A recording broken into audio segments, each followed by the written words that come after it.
اس سے پہلے سورہ آل عمران کی مختلف آیتوں کا خلاصہ پیش کیا گیا۔ جو آیات چل رہی ہیں وہ غزوہ احد کے تعلق سے چل رہی ہیں اور غزوہ احد کا خلاصہ پیش کیا گیا۔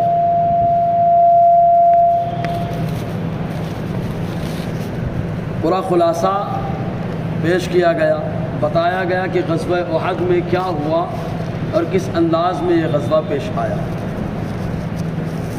صحابہ کرام کی ایک جماعت وہاں ٹھہری رہی اور ایک جماعت وہاں سے مدینہ چلی آئی۔ تو جو لوگ مدینہ آ گئے، جب کفار کی یلغار اور ان کا حملہ پہاڑ کے راستے سے ہوا، اوپری راستے سے صحابہ کرام میدان احد چھوڑ کر کے مدینہ آ گئے، تو ان کے آنے کا معاملہ یہ تھا کہ جب وہ لوگ چل پڑے تو حضور صلی اللہ علیہ وسلم ان لوگوں کو آواز دے رہے تھے، انہیں بلا رہے تھے، حضور صلی اللہ علیہ وسلم روک رہے تھے، لیکن ایسی مدہوشی چھائی ہوئی تھی کہ کسی کی طرف کوئی توجہ نہیں، وہ مدینے کی طرف ایک دم چل پڑے تو چل پڑے۔ وہ کچھ صحابہ کرام حضور کے ساتھ ڈٹے رہے، جیسے حضرت ابوبکر، حضرت عمر، حضرت علی، حضرت طلحہ رضی اللہ تعالیٰ تو ایک لمحے کے لیے نہیں ہٹے، جو تیر آتا اپنے ہاتھوں سے روکتے تھے۔ تو حضور صلی اللہ علیہ وسلم ڈٹے رہے، بلاتے رہے صحابہ کو، لیکن واپس نہ آ سکے۔ اب اس وجہ سے صحابہ کرام کو غلط نہیں ٹھہرایا جائے گا۔ بعد میں اللہ تبارک و تعالیٰ نے ان کی معافی کا اعلان بھی فرما دیا قرآن کے اندر، اور بعد میں یہی صحابہ کی جماعت، جس جماعت میں غزوہ تبوک کے اندر رومیوں کو دھول چٹایا، حنین میں گئے اور کفار کے سامنے ڈٹ گئے، یہی صحابہ کرام کی جماعت ہے جنہوں نے مکہ کو 360 بتوں سے اور مشرکین کی حکمرانی سے آزاد کرایا، جس کو فتح مکہ کہا جاتا ہے۔ تو اللہ تبارک و تعالیٰ نے احد کے موقع پر جو صحابہ کرام کا معاملہ تھا، اس کی منظر کشی کرتے ہوئے اللہ تعالیٰ ارشاد فرماتا ہے، اذ تصعدون ولا تلقون علی احد، جب تم چلے جا رہے تھے، یعنی صحابہ کرام میدان چھوڑ کے چلے جا رہے تھے، ادھر مدینے کی طرف چلے جا رہے تھے میدان چھوڑ کر کے، ولا تلقون علی احد، اور تم کسی پر توجہ نہیں دے رہے، جبکہ معاملہ یہ تھا کہ والرسول یدعوکم فی اخراکم، پیغمبر بلا رہے تھے تم میں سے ایک جماعت کے اندر، یعنی صحابہ کرام کی ایک جماعت، ابو بکر، عمر، علی، طلحہ اور کئی صحابہ حضور کے ساتھ ڈٹے رہے، حضور ان کے ساتھ موجود رہ کر جو لوگ واپس جا رہے تھے مدینے کی طرف، ان کو واپس حضور بلا رہے تھے کہ آؤ احد کی طرف آؤ، لیکن وہ ایسی مدہوشی کہ صحابہ کرام چلے جا رہے ہیں۔ تو اللہ تبارک و تعالیٰ نے اب چونکہ مصطفیٰ نے بلایا، صحابہ نے جب آواز پر لبیک نہ دی بلکہ مدینے کی طرف چل پڑے مدہوشی کی وجہ سے، تو حضور کو بڑا غم لاحق ہوا، اور اسی دوران کفار کو موقع بھی مل گیا، جس سے آقا علیہ السلام پر ان لوگوں کی طرف سے حملہ بھی ہوا۔ حضور صلی اللہ علیہ وسلم کی خوذ مبارک، یعنی سر میں جو لوہے کا سامان پہنا جاتا ہے، آج کے دور میں ہیلمٹ بولتے ہیں، اس زمانے میں خوذ ہوا کرتا تھا، وہ ٹوٹ گیا، جس کی وجہ سے آقا علیہ السلام کے ہونٹ کٹ گئے اور دانت کا آدھا حصہ جو ہے ٹوٹ گیا، حضور صلی اللہ علیہ وسلم کا خون نکلنے لگا، تو حضور کو بڑا غم ہوا۔ اور جب آقا علیہ السلام کو کوئی چیز ہوتی ہے، جس کی طرف سے بھی ہو، تو اللہ تعالیٰ ویسے ہی بدلہ دے دیتا۔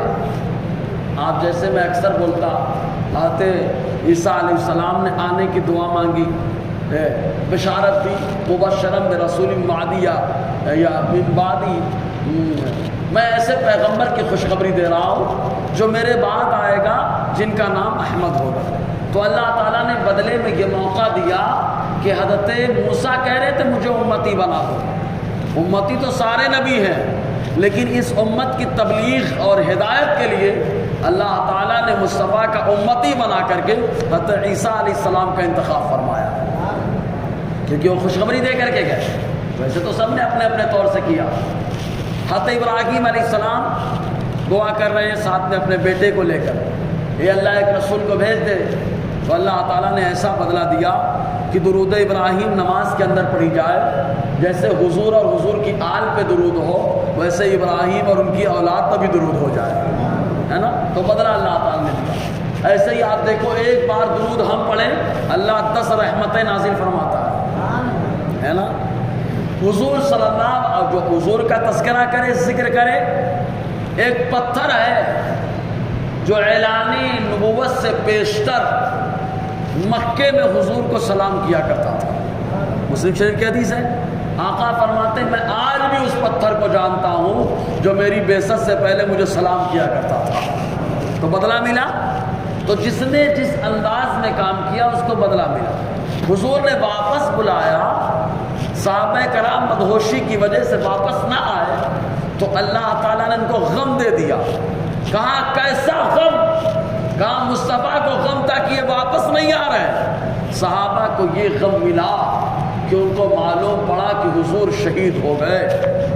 تو جب یہ معلوم پڑا تو صحابہ افسوس کرنے لگے، حتیٰ کہ جب ایک خاتون کو معلوم پڑا جس کا بیٹا بھی شہید، شوہر بھی شہید، بھائی بھی شہید، باپ بھی شہید، چار افراد گھر کے شہید، اور اس کو خبر لگی حضور شہید ہو گئے، تو وہ آئی میدان میں اور آنے کے بعد پوچھتی ہے ہمارے نبی کا حال کیسا ہے؟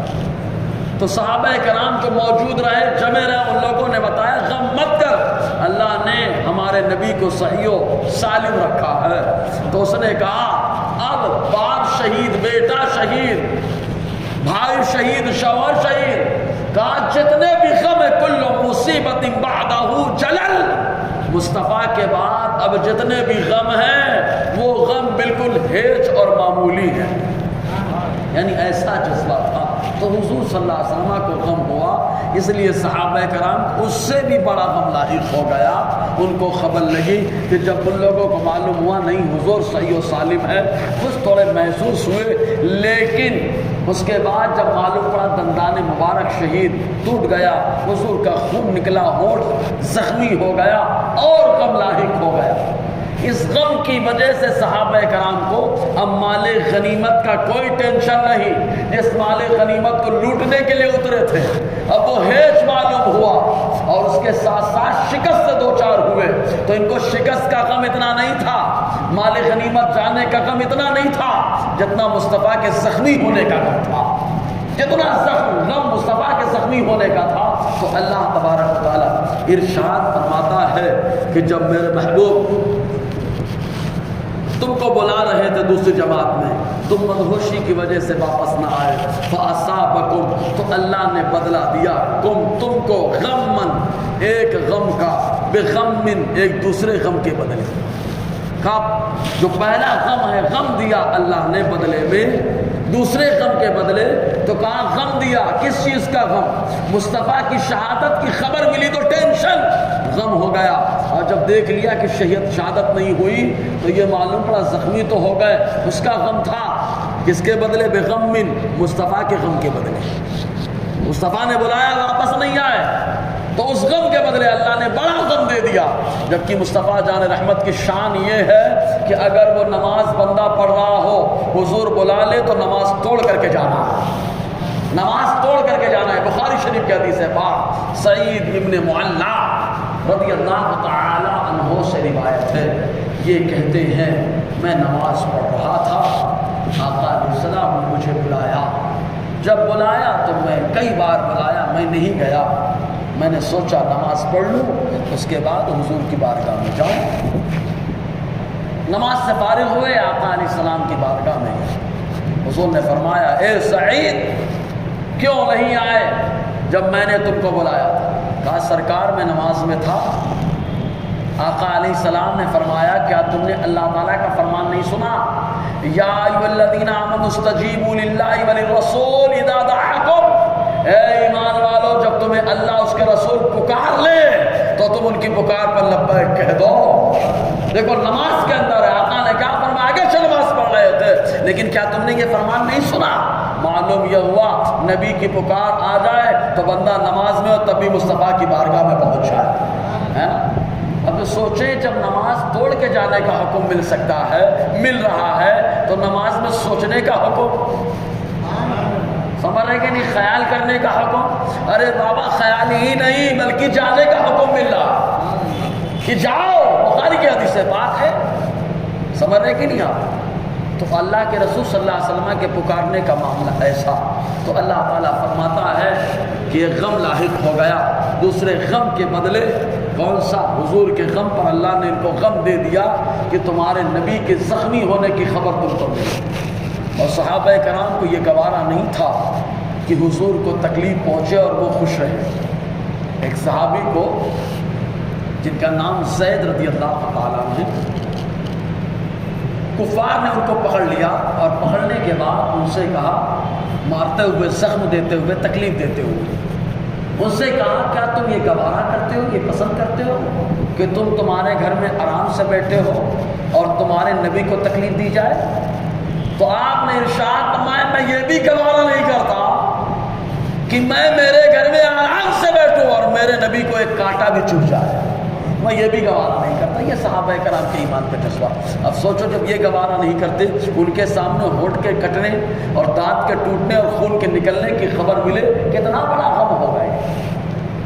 یہ وہ صحابہ ہیں جن کا انداز نرالا ہے، بات کرنے کا طریقہ الگ ہے، مصطفیٰ سے اتنی محبت کرتے ہیں کہ باپ کی گردن بھی اڑا دیتے ہیں، باپ کی گردن اڑا دیتے ہیں۔ حضرت ابو عبیدہ جو عشرہ مبشرہ میں سے، عشرہ مبشرہ میں سے یہ وہ 10 صحابی جن کو حضور نے دنیا میں جنت کی بشارت دی ہے، اور جب ملک شام پہ حملہ کرنے کے لیے پہنچے ہیں تو ان کو سنجیدہ مانا جا رہا تھا، اور حضرت خالد بن ولید کو جوشیلا مانا جا رہا تھا۔ بہت سخت مزاج حضرت خالد بن ولید رہے اور یہ بڑے سنجیدہ رہے، لیکن آقا علیہ السلام کا جب معاملہ آیا، باپ نے گستاخی کر دی تو گردن اتار دی۔ اتنی محبت صحابہ کرام کو حضور صلی اللہ علیہ وسلم سے کہ ذرا بھی گوارا نہیں ہے کچھ بھی۔ ان کو خبر مل رہی ہے آقا علیہ السلام زخمی ہو گئے، سوچے کتنا غم لاحق ہوا ہو، کتنا غم لاحق ہوا ہو۔ اس لیے اللہ تبارک و تعالیٰ فرماتا ہے میرے محبوب تمہیں بلا رہے تھے اور تم واپس نہ آئے، اللہ تعالیٰ نے تم کو غم دیا ایک دوسرے غم کے عوض۔ وہ غم مصطفیٰ کا غم تھا جس غم پر اللہ نے تم کو ایک دوسرا غم دے دیا۔ اب یہیں پر سوچیں آپ، صحابہ کرام کا معاملہ ایسا تھا کہ کچھ بھی برداشت نہیں ہے، لیکن ذرا سا معاملہ ہو گیا تو غم آ گیا۔ ہم سوچیں آج اپنے بارے میں، ہم کتنا اپنے نبی کو غم دے رہے ہیں، جو چیزیں ہمارے نبی کو پسند ہیں ہم کیا کر رہے ہیں۔ حدیث پاک میں آیا، حضور صلی اللہ علیہ وسلم نے فرمایا، شروع صدور کی حدیث پاک، اللہ کے حبیب صلی اللہ علیہ وسلم فرماتے ہیں ہر جمعرات کو، ہر پیر کو بچوں کے اعمال نامے ان کے ماں باپ کے پاس پیش کیے جاتے ہیں قبر کے اندر۔ اگر بچہ برا کرتا ہے تو وہ مایوس ہو جاتے ہیں، اور اگر بچہ اچھے عمل کرتا ہے تو وہ خوش ہو جاتے ہیں، ہے نا؟ یہ ماں باپ کے بارے میں، اور آقا علیہ السلام کے بارے میں بھی آیا کہ ہر جمعرات کو امتیوں کے اعمال سرکار کی بارگاہ میں پیش کیے جاتے ہیں۔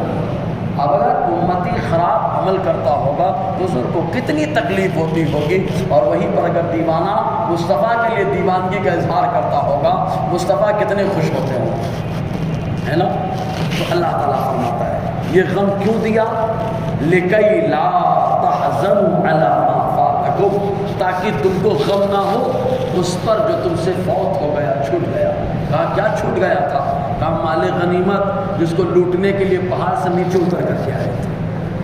اور مال غنیمت اس سے پہلے بتایا کہ کفار سے جو مال ملتا ہے وہ مال 3 طریقے کا ہوتا ہے۔ ایک مال سلب ہوتا ہے۔ مال سلب کیا ہے کہ آدمی شخصی چونکہ جھگڑا ہوتا تھا، مقابلہ کر رہا ہے، مقابلہ کرتے کرتے چھین لیا اس کا سامان، تو جس نے چھینا وہی اس کا مالک ہوتا ہے، اس کو بولتے مال سلب، اس کو بولتے مال سلب۔ محرم کا ٹائم آتا ہے، حضرت قاسم کے بارے میں سنتے ہیں ہم کہ ازرق کے 4 بیٹے کو ٹھکانے لگا دیا، ہے نا؟ ازرق پہلوان آیا، تلوار دے گا، وہ میرے بیٹے کی تلوار، تو آتے امام قاسم کے پاس کیسے آ گئی وہ تلوار؟ کام مال سلب کے طور پر آئی کہ حضرت کے بیٹے کو ٹھکانے بھی لگایا اور ان کے مال کو چھین بھی لیا تھا، یہ مال سلب کہلاتا ہے۔ سمجھ میں آیا جی؟ اور ایک ہوتا ہے مال غنیمت۔ مال غنیمت کافر جتنا مال میدان میں ایک ساتھ لے کر کے آ جائے، جنگ کے میدان میں جتنا مال لے کر کے آیا، ہارا، مسلمانوں نے اس پہ قبضہ کر لیا، وہ مال غنیمت ہے۔ سمجھ میں آیا؟ مال غنیمت یہ ہمارے لیے خالی حلال ہے، اس امت کے لیے حلال ہے، پہلے نہیں حلال۔ یہ بھی مصطفیٰ جان رحمت کی برکت ہے کہ جو چیزیں دوسری قوموں کے لیے، دوسری امتوں کے لیے حلال نہیں تھا، اللہ نے ہمارے لیے حلال ٹھہرا دیا۔ قربانی کا گوشت ہمارے لیے حلال ہوا ہمارے نبی کی وجہ سے، مال غنیمت۔ اور ایک ہوتا ہے مال فے۔ مال فے کس کو کہا جاتا ہے؟ کافر جس بستی میں رہ رہا، مقابلہ ہوا، کافر بستی میں رہتا ہے، پوری بستی چھوڑ کے بھاگ گیا، گھر چھوڑ کے بھاگ گیا، کھیتی باڑی چھوڑ کر کے بھاگ گیا، کارخانے چھوڑ کر کے بھاگ گیا، مسلمانوں نے قبضہ کر لیا، وہی مال فے کہلاتا ہے۔ خیبر فتح ہوا، یہودی چھوڑ کر کے بھاگ گئے، جب یہودی چھوڑ کے کھیت کو چھوڑ کے جا رہے ہیں، گھر بار کو چھوڑ کے جا رہے ہیں، تو کہا یہ فے ہے۔ وہیں میں ایک باغ تھا جو اس فتح کے مقام پر تھا، وہ باغ مال فے کے طور پر حضور کی بارگاہ میں آیا اور اس کی پیداوار کو آقا علیہ السلام نے اپنے گھر والوں پہ خرچ فرمایا تھا۔ تو مال فے، تو مال تین طریقے سے کفار سے کمال ہمارے سامنے آتا ہے، ایک مال سلب ہوتا ہے، ایک مال غنیمت ہوتا ہے، اور ایک مال فے ہوتا ہے۔ سمجھ میں آیا جی؟ تو اللہ تبارک و تعالیٰ فرماتا ہے تاکہ تم کو ٹینشن نہ ہو، غمگین نہ ہو تم اس پر جو تم سے فوت ہو گئے۔ کیا فوت ہوا؟ مال غنیمت، لوٹنے کے لیے آ گئے۔ وَلَا مَا أَصَابَكُمْ، اور نہ ہی اس پر تم کو غم ہو جو تم کو پہنچا۔ کیا پہنچا؟ شکست ہاتھ آئی، ورنہ اللہ نے وعدہ کیا تھا فتح کا، پہلے مرحلے میں فتح بھی مل گئی تھی، لیکن شکست سے دو چار ہوئے، اور جب شکست ہوتی تو بڑا غم ہوتا ہے۔ حتیٰ کہ منافقین نے تو مذاق اڑانا شروع کر دیا تھا اور یہ کہنا شروع کر دیا کہ اگر تم لوگ سچے ہوتے تو شکست ہاتھ نہیں آتی۔ تو آقا علیہ السلام نے ہمارے بتایا ہم سچے تھے اسی لیے تو شکست ہاتھ آئی۔ نہیں سمجھے؟ سچے تھے اسی لیے شکست ہاتھ آئی۔ اللہ نے پہلے فتح دے دی، فتح دینا وہ بھی حقانیت کی نشانی، اور شکست کا آنا یہ بھی حقانیت کی نشانی۔ کہا کیسے؟ کہا مصطفیٰ کی بات نہیں مانی گئی تو فتح شکست سے تبدیل ہو گئی۔ معلوم یہ ہوا یہ وہ نبی ہے جس کی بات مانو تو فتح ملتی ہے اور نہیں مانو تو بندہ شکست سے دچار ہو جاتا ہے۔ تو فتح بھی حقانیت کی نشانی ہے اور شکست بھی حقانیت کی نشانی ہے۔ تو اللہ تعالیٰ فرماتا ہے تاکہ تم کو غم نہ ہو اس پر جو تم سے فوت ہو چکا ہے، اور نہ اس پر جس سے تم دو چار ہو۔ واللہ خبیر بما تعملون، اور اللہ تعالیٰ تمہارے اعمال سے باخبر ہے۔ اللہ تعالیٰ خوب جانتا ہے کہ تم نے کیا کیا، کس کے لیے کیا اور کیسے کیا۔ اور ایک چیز اور یہاں پہ آپ نے غور کیا، حضور دوسری جماعت میں تم کو بلا رہے تھے، حضور دوسری جماعت میں ہیں اور تم کو بلا رہے ہیں آ جاؤ۔ معلوم کیا ہوا؟ اللہ نے بتا دیا کہ سارے صحابہ وہاں سے نہیں بھاگے،